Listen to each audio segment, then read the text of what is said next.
નમસ્કાર મિત્રો, સ્વાગત છે તમારું ડીએસ ડિજિટલ વર્ક્સ યુટ્યુબ ચેનલના એક નવા વિડીયોમાં. મિત્રો, આજના આ વિડીયોમાં આપણે પોસ્ટ વિભાગમાં ખૂબ જ મોટી ભરતીની જાહેરાત કરવામાં આવી ચૂકી છે એના વિશે વાત કરવાના છે, જે અંતર્ગત 21,413 જગ્યાઓ પર ભરતીનું જે ઓફિશિયલ નોટિફિકેશન છે એ બહાર પાડવામાં આવી ચૂક્યું છે અને તેના માટેની લાયકાત ધોરણ 10 પાસ રાખવામાં આવી છે. એટલે કે જે ઉમેદવારો અને વિદ્યાર્થીઓએ ધોરણ 10 પાસ કરેલું હોય એ તમામ ઉમેદવારો માટે આ સરકારી નોકરી મેળવવા માટેની ખૂબ જ મોટી તક છે. તો એના માટે સંપૂર્ણ માહિતી આપણે આજના વિડીયોમાં જોઈશું અને આ ભરતી માટેની ખૂબ જ અને મહત્ત્વપૂર્ણ જાણકારીઓ માટે આપણી યુટ્યુબ ચેનલને સબસ્ક્રાઈબ કરી લેજો. જોઈ શકો છો, ગવર્મેન્ટ ઓફ ઇન્ડિયા તરફથી ministry of communication department of post એટલે કે પોસ્ટ વિભાગમાં ભરતી આવી છે અને આ પરિપત્ર તારીખ 7/2/2025ના રોજનો છે. ગ્રામીણ ડાક સેવક GDS ઓનલાઈન એન્ગેજમેન્ટ શિડ્યુલ 1 જાન્યુઆરી 2025 એટલે કે GDS અંતર્ગત જે 3 પોસ્ટ આવે છે, branch post master, assistant branch post master અને ડાક સેવક, એ 3 પોસ્ટ પર GDSની ભરતી બહાર પાડવામાં આવેલ છે. જો તમારે GDS માટે ફોર્મ ભરવાનું હોય તો તેના માટે ઇમ્પોર્ટન્ટ તારીખ આપેલી છે, જેમ કે રજિસ્ટ્રેશન અને સબમિટ કરવા માટે ઓનલાઈન તારીખ સ્ટાર્ટ થાય છે 10/2/2025થી 3/3/2025 સુધી. અને તમારા ફોર્મમાં કંઈ ભૂલ છે કે તમારે કંઈક એડિટ કરવું છે તો એના માટે તારીખ 6/3/2025થી 8/3/2025 સુધી તમે તેમાં સુધારો વધારો કરી શકો છો. ગ્રામીણ ડાક સેવક અંતર્ગત જે 3 પોસ્ટ આવે છે, branch post master, assistant branch post master અને ડાક સેવક, એના માટે કેટલી સેલરી મળવાપાત્ર છે તે આ વિડીયોમાં આપણે અત્યારે જોઈશું. જેમ કે અહીંયા બ્રાન્ચ પોસ્ટ માસ્ટર માટે મળવાપાત્ર સેલેરી 12,000થી લઈને 29,380 રૂપિયા છે અને આસિસ્ટન્ટ બ્રાન્ચ પોસ્ટ માસ્ટર અને ડાક સેવક માટે 10,000 રૂપિયાથી લઈને 24,470 રૂપિયા સેલરી મળવાપાત્ર છે. એજ લિમિટ અને કેટલી યોગ્યતા હોવી જોઈએ તેના માટે મિનિમમ એજ 18 વર્ષ અને મેક્સિમમ એજ 40 વર્ષ કરતાં વધુ ના હોવી જોઈએ.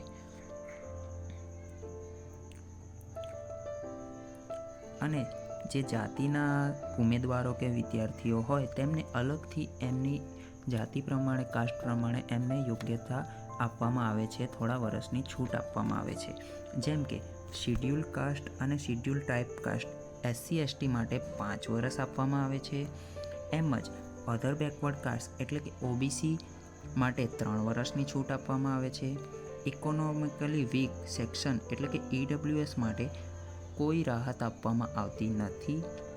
પર્સન વિથ ડિસેબિલિટીઝ એટલે કે કોઈ અપંગ વ્યક્તિ હોય, અપંગ ઉમેદવાર હોય તેમના માટે 10 વર્ષની છૂટ આપવામાં આવે છે.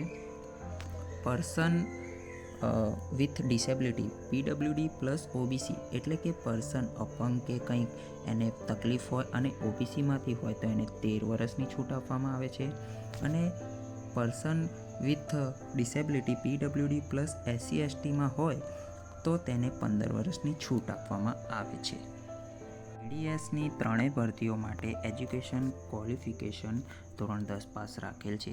તેના માટે વિદ્યાર્થીએ કોઈ પણ માન્ય બોર્ડમાંથી ધોરણ 10 પાસ કરેલું હોવું જોઈએ અને તેમાં ગણિત, ઇંગ્લિશ અને પોતાની લોકલ લેંગ્વેજ એટલે કે માતૃભાષામાં તેણે પાસ કરેલું હોવું જોઈએ.